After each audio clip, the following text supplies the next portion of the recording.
सत्संग जी, अल्लाह और ईश्वर एक है। सत्संग जी, आप जी के चरणों में बहुत ही सुंदर प्रेरणादायक कहानी विचार। तो आइए सत्संग जी जानते हैं इस प्रेरणादायक कहानी के माध्यम से अल्लाह और ईश्वर एक ही है। सत्संग जी, नाम भले ही अलग हो लेकिन रोशनी एक ही है। कोई उसे अल्लाह कहता है, कोई ईश्वर, कोई वाहे गुरु, कोई निरंकार, लेकिन वह सत्ता जो इस सृष्टि को चला रही है वह एक ही है। सत्संगत जी, आज की इस प्रेरणात्मक और सच्चाई को उजागर करती कहानी में हम जानेंगे कैसे एक मुसलमान युवक और एक हिंदू साधु की मुलाकात ने दोनों के जीवन को एक नई दृष्टि दी और यह सिद्ध किया कि धर्म से ऊपर है इंसानियत और परम सत्य की अनुभूति। सत्संगत जी, तो आइए चलते हैं इस अद्भुत यात्रा पर जहां दो रास्ते एक मंजिल पर जाकर मिलते हैं। सत्संगत जी, कहानी के मुख्य पात्र राजस्थान के एक छोटे से गांव नूरपुर, जहां पर रहीम 26 वर्षीय मुसलमान युवक, कुरान और नमाज में आस्था रखने वाला, वहीं पर स्वामी हरिकृष्ण 60 वर्षीय साधु, वेदांत और ध्यान में लीन। सत्संग जी, जोया रहीम की छोटी बहन है। बाबा फकीर चंद एक आत्मज्ञानी संत है। सत्संग जी, रहीम का जीवन सादगी और नियमों से भरा था। वह दिन में 5 वक्त की नमाज अदा करता था, अपने अब्बू के पुराने जूते की दुकान को संभालता था और अपनी बहन जोया की परवरिश करता था। लेकिन उसके भीतर एक सवाल हर दिन गूंजता था कि अगर अल्लाह ही सच्चा है तो फिर मंदिरों में जाने वाले लोग क्या गलत है?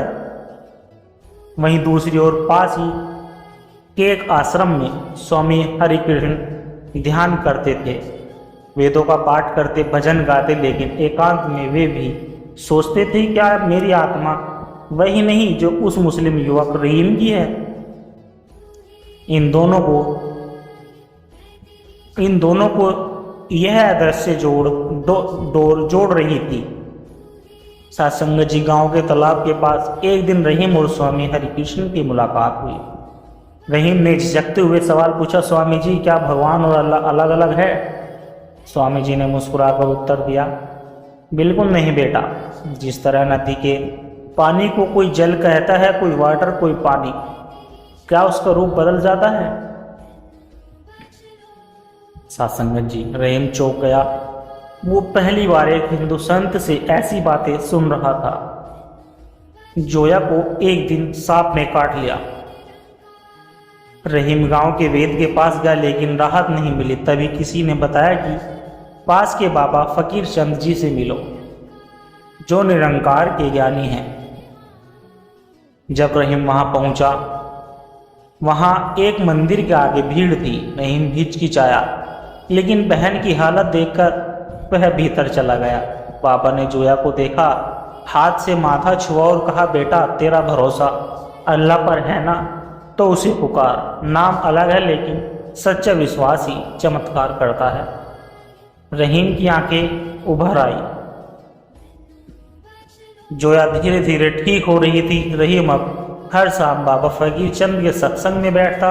वहां भजन होते थे पर उनमें शब्द होते थे ईश्वर, अल्लाह, प्रभु, राम, करीम, रहमान। स्वामी हरिकृष्ण भी सत्संग में आते थे। दोनों की आंखें कई बार मिलती और दोनों मुस्कुरा देते। एक दिन बाबा बोले, जब आत्मा का पर्दा हटता है तब न हिंदू रहता है न मुसलमान रहता है, केवल इंसान रह जाता है, सच्चा प्रेम करने वाला। सत्संग जी, रहीम अब अपने दोस्तों को समझाने लगा कि मजहब इंसान को बांटता नहीं, जोड़ता है। अगर सही तरीके से समझा जाए, वो मस्जिद भी जाता है लेकिन मंदिर भी सजदा करता है।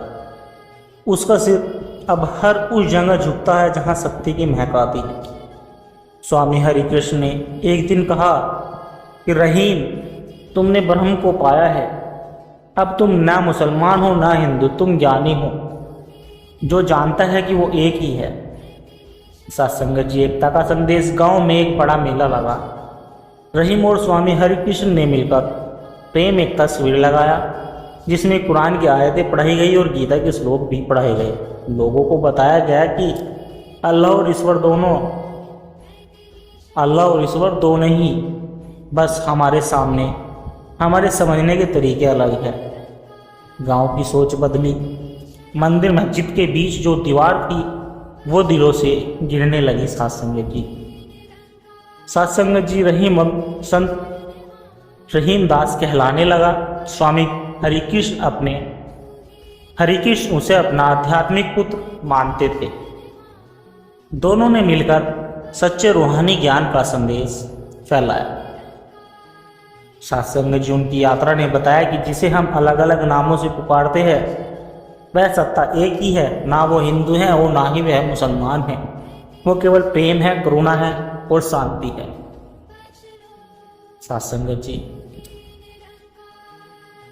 सच्चा दरवेश, अल्लाह और ईश्वर एक है। राजस्थान और गुजरात की सीमा पर बसा एक गांव जिसका नाम सरवानिया था। यह गांव दो भागों में बटा हुआ था। एक तरफ उसमें रहते थे हिंदू और दूसरी तरफ उसमें मुसलमान रहते थे। दोनों समुदाय अपने अपने रीति रिवाजों में मग्न रहते थे, पर मन में एक दृश्य दीवार थी, अलग पहचान, अलग ईश्वर। इसी गांव में एक बालक का जन्म हुआ जिसका नाम अमान था। उसके पिता का नाम हकीम था। उसके पिता एक हकीम थे और माँ एक शिक्षिका। अमान बचपन से ही अत्यंत जिज्ञासु था। जब वह मस्जिद जाता, नमाज पढ़ता, तो एक दिन वह अपनी माँ से पूछ बैठा कि अम्मी, अगर ईश्वर सिर्फ अल्लाह है तो मंदिर वाले किसको पुकारते हैं? सत्संगत जी, उसकी माँ ने मुस्कुराकर उत्तर दिया। कोई उत्तर नहीं दिया, वह सिर्फ मुस्कुराई। उसी गांव में एक साधु भी रहते थे जिनका नाम शंकर दास था। गांव के हिंदू ने पूजते थे पर मुसलमान उनसे दूरी बनाए रखते थे। अमान, जो 18 वर्ष का हो चला था, एक दिन अपने दोस्तों के साथ जंगल चला गया और रास्ता भटक गया। वहीं दूर एक कुटिया से भजन की आवाज आई कि हरि का नाम जो जपे वही सच्चा मुसाफिर। सत्संगत जी, अमान वहां पहुंचा। सामने शंकर दास ध्यान कर रहे थे। अमान हिचकिचाते हुए बोला कि मैं मुसलमान हूं, यहां आना शायद ठीक नहीं। शंकर दास ने आंखें खोली और कहा, बेटा, आत्मा का कोई धर्म नहीं होता। अगर तू रास्ता ढूंढ रहा है तो यह तेरा घर है। अमान वहीं बैठ गया। उस दिन पहली बार उसने कुछ ऐसा सुना जो कुरान की आयतों से अलग नहीं था, बल्कि उनसे मेल खाता था। सच्चा भक्त वही है जो खुद को मिटा दे और रब को पाले। अमान ने मन ही मन सोचा, ये तो वही बात है जो मौलवी साहब ने जुमे की नमाज में कही थी। सत्संगत जी, उसके भीतर एक नई खोज शुरू हो चुकी थी। अगले कुछ महीनों में अमान रोज कुटिया आता, कभी गीता पढ़ता, कभी सूफी कवालियाँ सुनता। साधु जी और अमान के बीच एक ऐसा रिश्ता बन गया जो हर धार्मिक दीवार से परे था। सत्संगत जी, एक दिन गांव में झगड़ा हुआ। मंदिर के पास मस्जिद के अजान को लेकर विवाद हो गया। माहौल गर्म हो गया। लोग तलवार और लाठियां लेकर निकल पड़े। अमान भागा आया और मंदिर के सामने खड़ा हो गया और उसने कहा कि अगर आज आपने खून बहाया तो अल्लाह और ईश्वर दोनों रो पड़े। आप किसके लिए लड़ रहे हैं? उस खुदा के लिए जो कहता है मरो नहीं, माफ़ करो, या उस ईश्वर के लिए जो कहता है अहिंसा परम धर्म है? सत्संगत जी, गांव वालों को जैसे कोई झटका लग गया हो, लेकिन कुछ युवकों ने उसे धक्का दे दिया। तभी शंकर दास वहां पहुंचे। उन्होंने अमान को उठाया और कहा, यह बच्चा नहीं, यह रूहानी पैगाम है। इसकी बातें मत सुनो, इसे जी लो। सत्संगत जी, लेकिन अमान को चुपचाप एक रात गांव छोड़ना पड़ा। वह किसी को बताए बिना उत्तर दिशा की ओर निकल पड़ा, सत्य की खोज में। कई वर्षों तक वह हिमालय के साधु संतों से मिला। उसने गुरुद्वारे में लंगर बांटा, गिरजाघर में प्रार्थना की और फिर अंत में अजमेर शरीफ में हजरत मोइनुद्दीन चिश्ती की दरगाह पर सजदा किया। वहीं उसकी मुलाकात रहमत बाबा से हुई। बाबा ने उसकी आंखों में झांका और बोले, सत्संगत जी, ये तू ढूंढ रहा है उसे जो तुझ में है, न वो मंदिर में है और ना ही मस्जिद में, वो तेरे दिल में है। जब तू खुद को मिटा देगा तब वो प्रकट होगा, और जब वो प्रकट होगा तब ना तू मुसलमान रहेगा और ना ही हिंदू, बस तू रहेगा एक दरवेश। अमान की आंखें मूंदी और पहली बार भीतर से एक आवाज़ सुनाई दी कि मैं हूँ, मैं वही हूँ जिसे सब पुकारते हैं, नाम चाहे जो भी हो। उस दिन अमान का नाम बदल गया और उसका नाम दरवेश अमानुल्लाह पड़ गया। अब वह जहाँ भी जाता सबके सामने कहता कि मैंने ईश्वर को भी जाना और अल्लाह को भी जाना, और मैंने जाना कि दोनों एक ही है। ना वो उर्दू समझते हैं ना संस्कृत, वो बस प्रेम की भाषा समझते हैं। सत्संगत जी, गांव में वर्षों बाद उसकी वापसी हुई तब तक बहुत कुछ बदल चुका था। पुराने झगड़े में मिट चुके थे, नई पीढ़ी उसके स्वागत के लिए खड़ी थी। उसने गांव के बीच एक नई जगह बनाई जिसका नाम रही रूहानी स्थल। वह कुरान की आयतें भी थी, गीता के श्लोक भी थे। वहाँ कोई घंटी नहीं बजती थी, कोई अजान नहीं दी जाती थी। वहाँ केवल मौन था, आत्मा की आवाज़ों को सुनने का स्थान था। लोग वहाँ आते, चुपचाप बैठते और लौटते जैसे खुद से मिलाए हो। अमान का अंतिम वचन यही था कि सत्संगत जी, अगर तुम ईश्वर को पहचानना चाहते हो तो उस व्यक्ति की सेवा करो जिसके लिए तुम कभी सोचते थे ये मेरा नहीं है, क्योंकि वही सेवा तुम्हें रब से मिला देगी। सत्संगत जी, यह कहानी हमें सिखाती है कि जब धर्म के खेल को हटा देते हैं, धर्म के खोल को हटा देते हैं, तब आत्मा की रोशनी हमें सच्चे ईश्वर तक ले जाती है।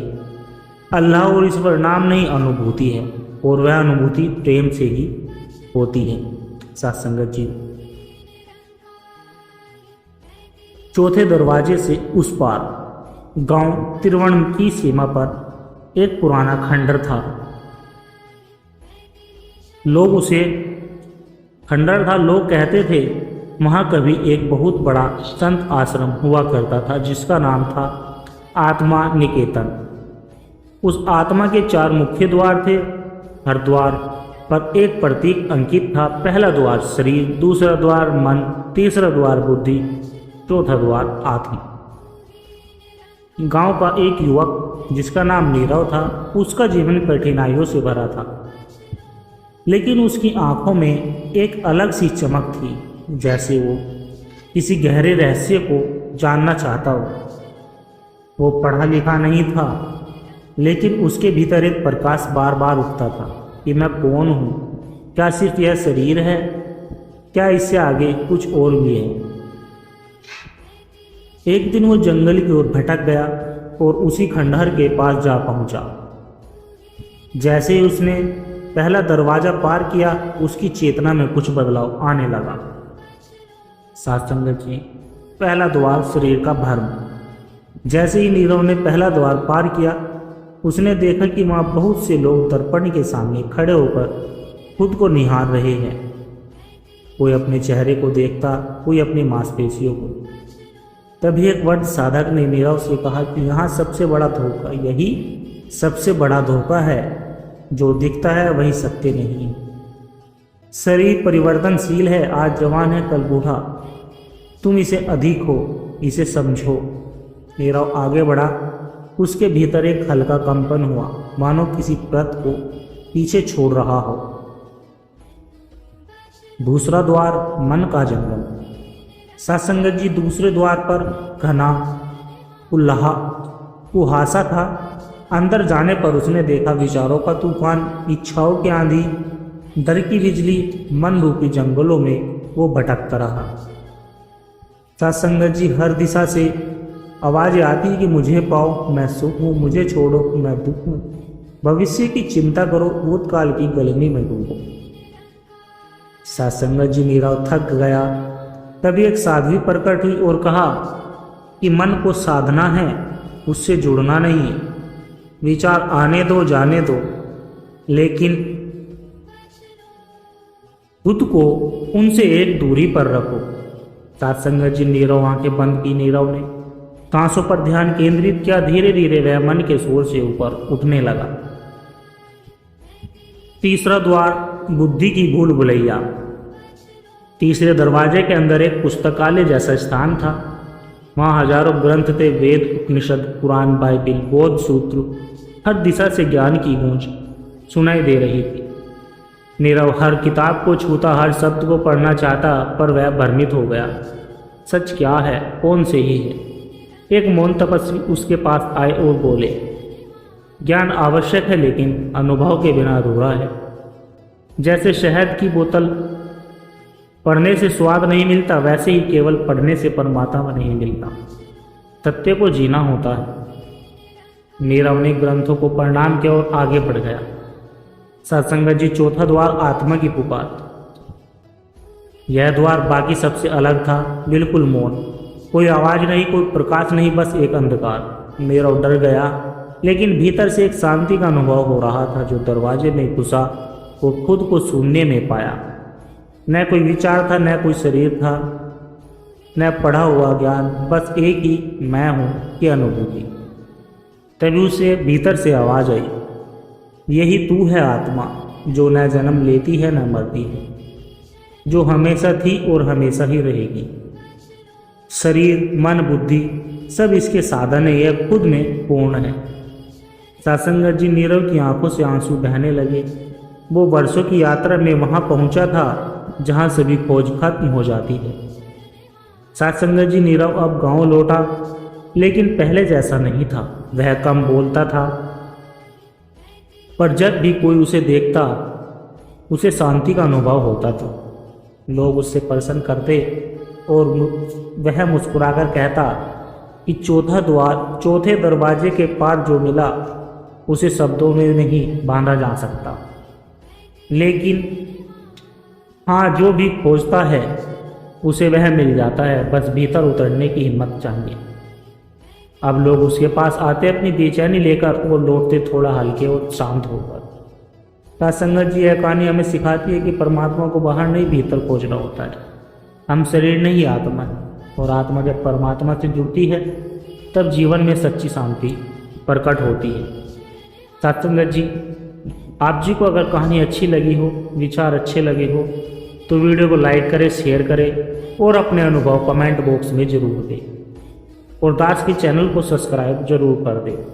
और सत्संगत जी दास को आशीर्वाद दे कि हर रोज आप जी के चरणों में ऐसी ही सुंदर सुंदर प्रेरणादायक कहानी विचार लेकर आता रहूं। सत्संगत जी प्यार से कहना, धन निरंकार जी।